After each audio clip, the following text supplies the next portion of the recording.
Hello guys, welcome to another episode here on TryHackMe for the advent of cyber. This is day 11, and if you like to WPA, press the star key.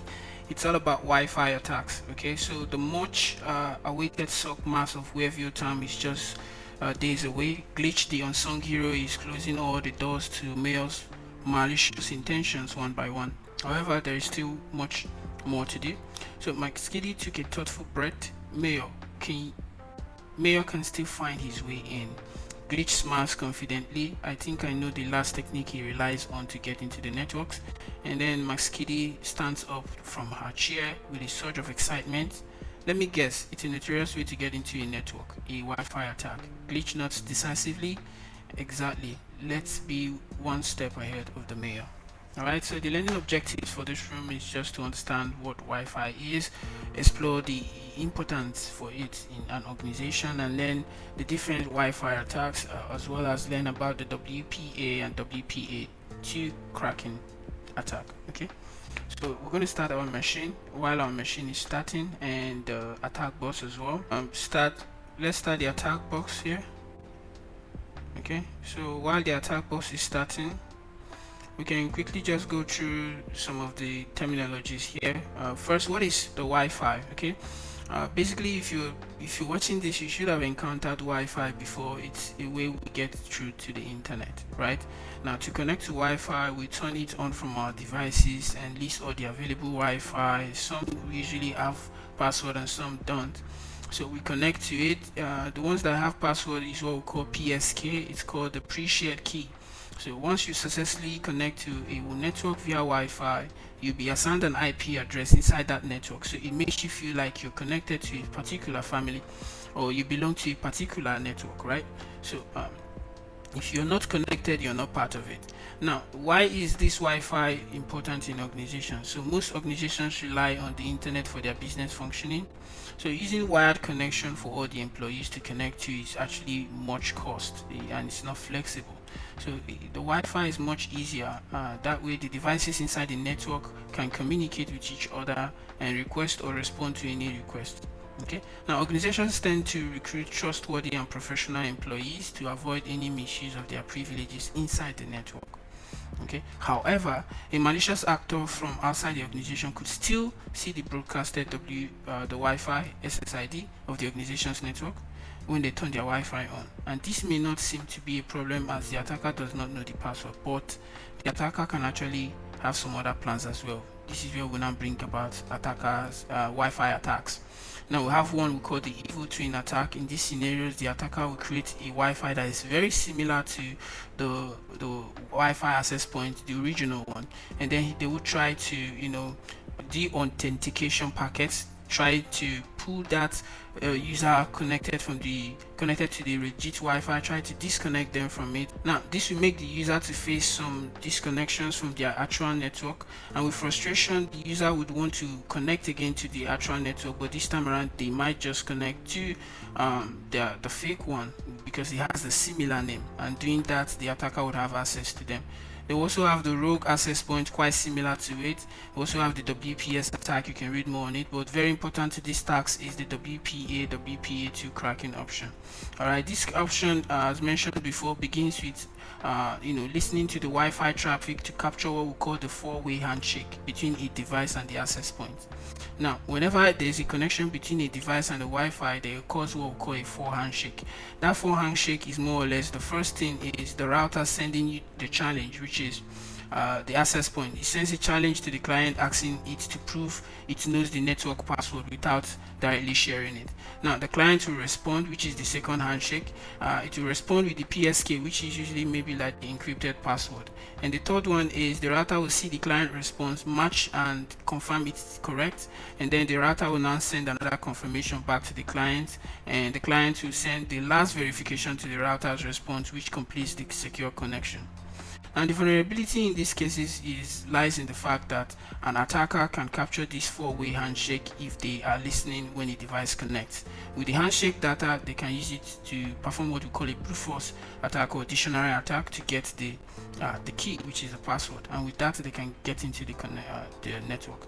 Without further ado, let's quickly perform some of the practical and answer the questions. So I enlarge this in full screen, and the first thing we want to do is to log in using SSH. We have the information here, which is let me see here, scroll up here, we have the information to log in with SSH here. So I'll minimize this, but let me see here, copy this and let me minimize this. I'll come over to this page here and I'll open up a terminal here. Okay, let me close this one. So with this terminal open, let me enlarge it a little bit, and now I can log in using SSH, and then the name is glitch at the IP address. I have to paste it here for it to work. Okay, at this, so we hit enter. Let me see here. All right, there's a space between the @ and the IP address, so I'm closing that, hit enter, and we should start connecting now. Type yes. Once we're in, it will ask you for a password. The password is capital letter PASSWORD 321, hit enter, and there we go. You can confirm we're in by typing ID, and it tells you it's glitched. So the first thing we want to do is to check for our internet, our interfaces. Okay, the access interfaces, we want to check for it, and in order to do that, we type in IWDEV. It will show us the wireless devices and the informations that are available. So at this point, we can just type IWDEV, hit enter. Okay, we can see now we have an interface called WLAN. Okay, and something we need to note here is what we call managed. Managed means is the normal Wi-Fi that is connected to devices, but there's also another type called monitor. It is when you set it to that, you can be able to, more like the name goes, monitor other Wi-Fi informations that are around. So with this, the next thing we want to do is to quickly check or scan for Wi-Fi devices that are around on our WLAN network. So in order to do that, we just copy this code, sudo iwdevwi scan WLAN scan, and I'll run that here. Okay, hit enter and let's see what happens.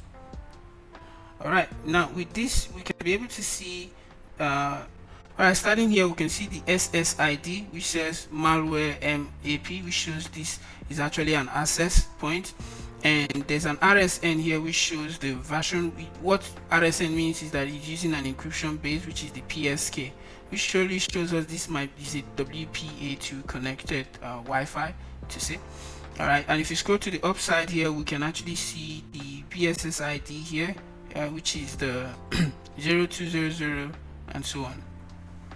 Okay, now quickly let me just start by answering some of the questions before we start going deep. At this point, it says what is the BSSID of our wireless interface? We'll have that here. This is our wireless interface, and the BSSID is what we see here, which is the 02000 all the way to 0200. So I'll copy that. Mind you, it starts with 0, so once I'm pasting it, we just take note of that. So paste that here and put the 0 here. If I hit submit, and that should be our correct answer. Great. Now, what is the SSID and the BSSID of the access point? So we'll get into that. Next thing we want to do now is to actually set this particular our mode to the monitor mode. Okay, so when we set this to the monitor mode, we can be able to use that to scan for an outside network. So in order to do this, we copy out these codes here. So first we need to set this dev WLAN down. We'll turn it down, then we can set it to the type to monitor, then we can turn it back up. So let's copy that, paste here, hit enter. That has been run. Okay, next is to run this sudo.iw here to set it to the monitor, and we can paste it here, run that, and then once we've done set that to monitor, we can go back up here and turn this up. Okay, once we set it up, hit enter. So it should be running now. Since it's running, we want to check out the information to see if we have that type set to monitor again. So we can just copy this same code, Ctrl V, hit enter. So we have the type now set to monitor. Okay, and the BSSID we already have. Okay, now the next thing we want to perform now is to actually do the attack. Basically, in order to do this, let's separate this into two terminals, and I'll hit put enter here, put this here this way, and I'll clear this here. So this one is already logged in, so I have to log in here again for let me reduce this. Okay, good. Let's manage it that way. So we're going to use SSH. We have glitch at the IP address. We'll paste the IP address and hit enter. It's asking for a password. The password is capital letter PASSWORD 321. Hit enter and we're in. Okay, so now that we have these two, let me increase this a little bit. Now that we have that set, we want to now scan a specific target, which is what we have. The WLAN is our specific target, so we'll copy this and then we head straight. So we'll paste it here and hit enter. As you can see, it's scanning, and alright, we gave it a couple of seconds, and as you can see, we've got a result back. You might want to give it about 1 to 5 minutes so it will give you a result. This is the point we're going to brute force on to, or try to perform an attack on to get the password, to get the handshake, capture the handshake, and then perform a brute force attack on it. Alright, this gives us answer to the question, what is the SSID and the BSSID of the access point? This is the access point we want, and this is the access point, so we'll copy this access point here. The SSID, this is the SSID, so which is malware AP. Ctrl+Shift+C, I'll copy that. The format is SSID and then the BSSID. The BSSID here is this. Ctrl+Shift+C. We already had that previously. Paste that. If we hit submit, we had that correct. Now, what is the BSSID of the wireless interface that is already connected to the access point? We'll get that once we are done, which is basically this one, actually, this station. Okay, this is the one that we'll be connecting to later, but that's the answer to the question. This is the access point here. This is the one that is already being connected to. So we'll put that here and hit enter. That's correct. Now we're going to run that brute force attack. The next line of action for us is to, let me scroll up here to copy the code. So basically they made it quite easier for us to be able to run that. So we're going to copy the code. This is the code, sudo airdrop this to this point here. Alright, okay, since we've copied it, the first thing we want to do is to close this running network. Still on the current terminal, we're going to paste that particular code here, right, and then we run that. Oh, well, it says no. Alright, I didn't specify the network, which is the WLAN, please. If I didn't copy that particular code completely, it's supposed to have the WLAN 2. If you watch, this is how I copied it to this point and didn't add WLAN 2. So that's why. So we're going to add WLAN and then 2. Okay. So with that, I can hit enter, and it's currently running. Similar to what we've done, the station is showing us the BSS ID. So what we need to do next is now to actually perform that the handshake. Alright, to capture the handshake. And in order to do this, by copying this particular code, and you're alright. So in order to do that, what this code is going to do is it's going to try to de-authenticate so that we can get the handshake. Okay, so Ctrl+Shift+V. Alright, and I'll hit enter, and it's done. So we see send 64 directed the authentication, and over here, if you come over here, we're going to be able to see, wow, it says WPA handshake. Okay, so the handshake is complete. Now I haven't done that. Next is for us to perform the it already saved our file, so we need to perform the dictionary attack, and to do that we just come over here to get the particular line of code. So we can just copy from sudo here to this point here. Okay, we'll copy that and we'll come over here to the second terminal, hit Ctrl+Shift+V, and then we'll hit enter, and it's performing the attack. Okay, it's done, and as you can see, we found the key. It says fluffy/champ24. Okay, so now let's try to log in to that. We're going to replace this passphrase with the key we found. So replace the passkey with fluffy,